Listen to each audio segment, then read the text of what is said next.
Chapter 38. Car. Garion sat in the back seat watching the edge of Heracles' face. He had dreamed of thorns, a forest of huge blackish-brown thorn trees where creatures that looked like young dinosaurs, yet they were strangely lovely, went crashing through underbrush and tore, their hides which fell behind them in long red strips. He would call the photograph human valentines. Heracles in the front seat rolled down his window to buy a tamale.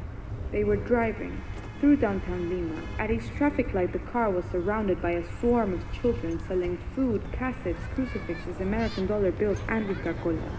Vamos, shouted Heracles, pushing the arms of several children out of the car as Ankesh's mother shifted gears and shot the car ahead. Bright smells of tamale filled the car.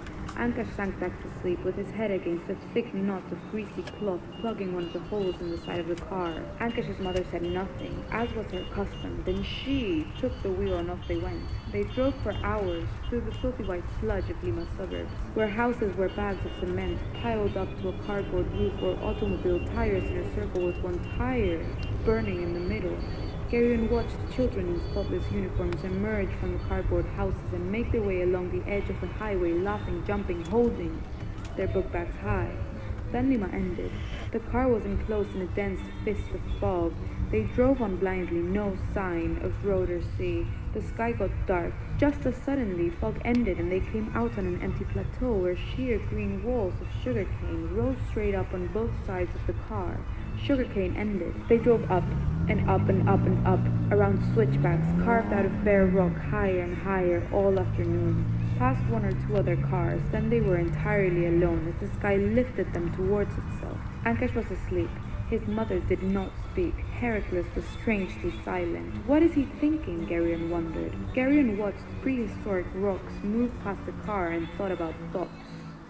What Garion was thinking, Heracles never asked.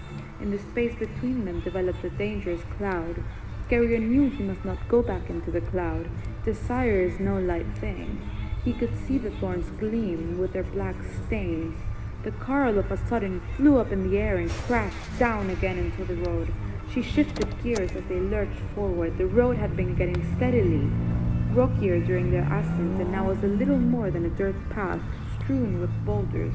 It seemed that darkness had descended, but then the car rounded a curve and the sky rushed open before them, bowl of gold where the last moments of sunset were exploding. Then another curve, and blackness snuffed out all.